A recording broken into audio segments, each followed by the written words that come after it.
Hello everyone, welcome to my class. Today I am going to start the second chapter, Force and Laws of Motion. In first chapter you studied about the motion, what is motion, and in second chapter we will study about the cause of motion, that is the force. So this is the first part of the second.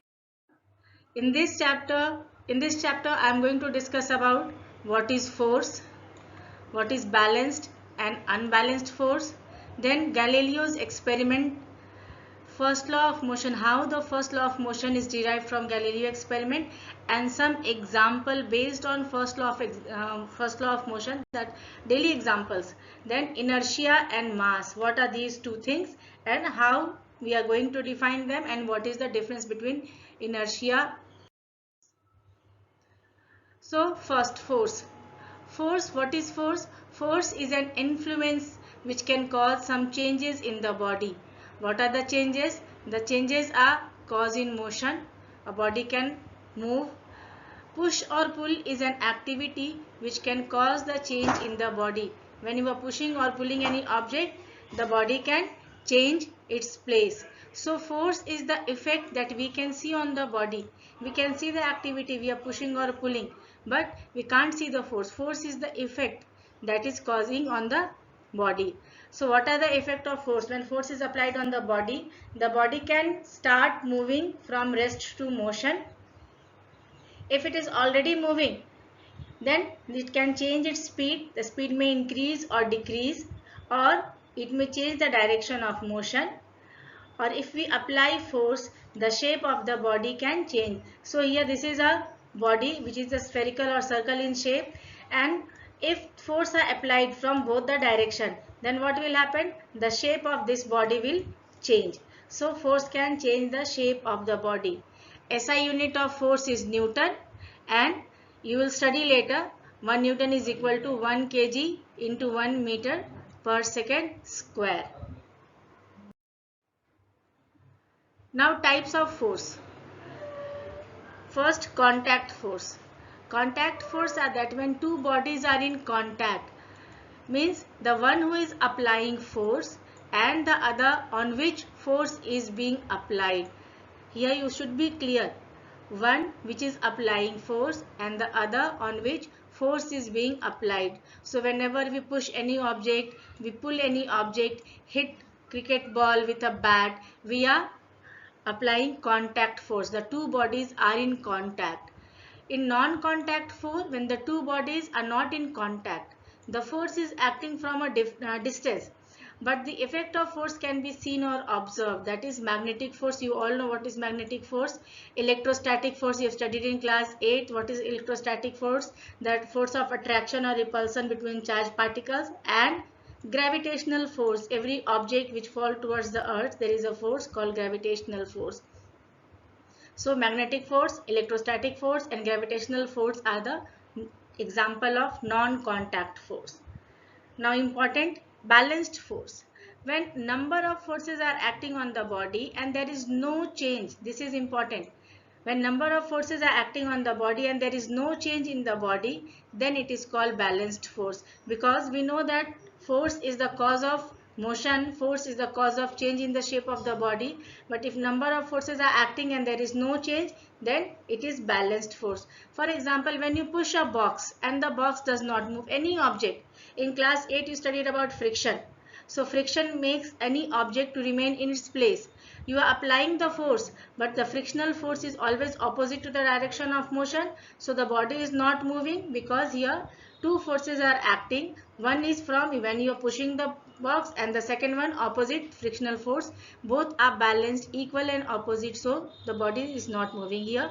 This is a box and the two forces are applied, one in this direction and one in this direction. So the body is not moving. It is remaining in its place. There is no change in the body. But when two forces, when the number of forces act and there is change in the body, it causes change in the body, then this is called unbalanced force. So one force is applied from this side, other force is applied from this side, and you can see this force is larger. So the body will move in the direction of this force. The body will move in this direction only. Okay, So this is unbalanced force which causes change in the body. So due to unbalanced force only, there is change in the speed, direction or shape of the body. Okay, now we come to Galileo's experiment. So Galileo experimental observation is that when a moving object moved down an inclined plane, its velocity increases, and when the object climb up on an inclined plane, its velocity decreases. You must have experienced while cycling on a slope, your velocity increases, but when you have to climb on a slope, you have to put extra effort and your velocity decreases. So velocity increase and decrease according to the inclination plane.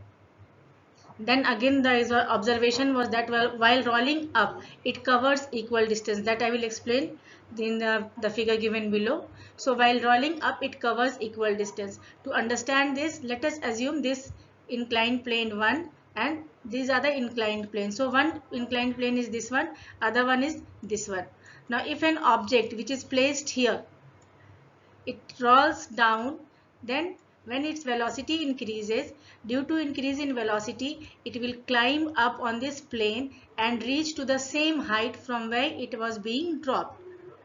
Now when the plane the angle of inclination is decreased, this is this angle which is made from the horizontal, that is called angle of inclination.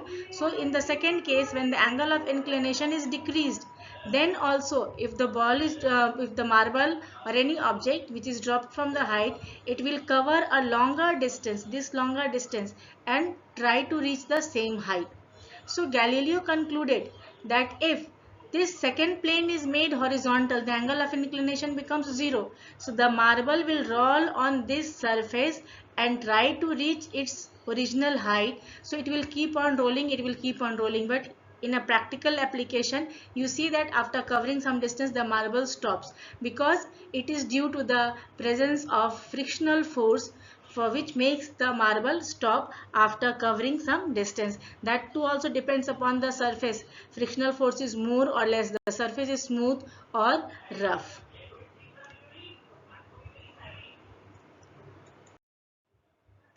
And from this only the first law of motion was derived, that is called law of inertia also. And why it is called law of inertia we will discuss later.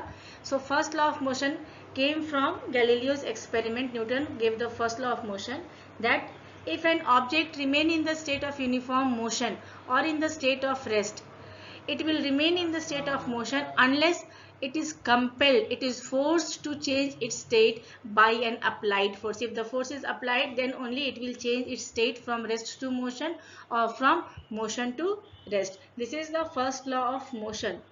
So the main theme, tagline of this first law of motion is that all object resist change. Resist means to oppose. And this tendency of the object to resist change, it is called inertia. The tendency of object to resist change, it is called inertia. When the body is in rest, that is called inertia of rest. If the body is in rest and want to remain in rest, this is called inertia of rest. And inertia of motion, when the body is in motion and wants to remain in the same speed, same motion, then it is called inertia of motion. And if the direction, body is moving in one direction, it will remain in the same direction, that is called inertia of direction. So inertia, it is the body measurement of the body, it is in the measured in kg.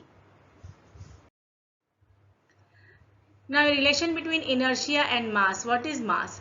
Mass is the amount of substance present in an object.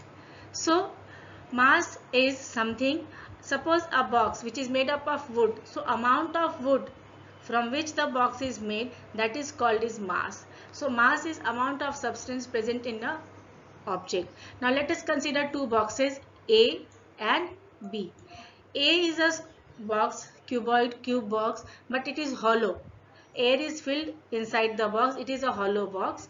And box B is a solid box. It is made up of wood only, but it is a solid box. So with your experience, you may know that hollow box has less mass, so it has less inertia because it is easy to move. Whereas solid box has more mass, so its inertia will be more and it is difficult to move. You can experience it. It is easy for you to carry 1 kg of weight, 1 kg of vegetable, but it is very difficult. It is hard to carry 5 kg of vegetable. You can feel the weight because the amount, the mass of vegetable is more, so it has more inertia. You have to apply more force. So we measure inertia by mass of an object. That is the reason why SI unit of inertia is kg. Now some examples related to first law of motion. First one, we fall in forward direction when sudden brakes are applied. And second one, we fall in backward direction when the bus starts suddenly. Both these examples are from the inertia of rest and inertia of motion. Now just imagine when you are moving in a car, the brakes are applied, your body is in motion along with the car, but when the brakes are applied, the lower part of the body suddenly come to rest, but the upper part of body, due to inertia of motion, they want to remain in motion and they fall in forward direction. When second one is that when we are sitting in a car or a bus and it is in rest and the car starts suddenly, then the whole body which is in inertia of rest, the lower part of the body suddenly comes in motion where the upper part remains in inertia of rest and it moves in backward direction. Third example, carpets are beaten to remove dust. That is also inertia of rest. When carpets are beaten, the carpets, they move in backward direction, whereas the dust particle, due to inertia of rest, they remain in their position and they fall down. Fourth example, leaves from trees fall down when the branches is shaken very fast, very vigorously. So leaves, they detach from their place due to inertia of rest and fall down. Example 5 is a inertia of direction. When we are moving in a direction, when we are turning left or right, we always lean to opposite direction, because when a body is moving in a curved path, in first chapter you have studied, when a body is moving in a curved path, the direction of motion is along the tangent. So due to direction of inertia, due to inertia of direction, the body wants to remain in the same path, in a straight line in the direction, so it moves in, leans in opposite direction. This is inertia of direction. So we have discussed inertia of motion, inertia of rest, and inertia of direction. So this is all for this slide. In the next slide we will discuss about second law of motion, momentum, and third law of motion. If possible, we will discuss about conservation of momentum also. So please do like it, subscribe it also, and thank you for watching it.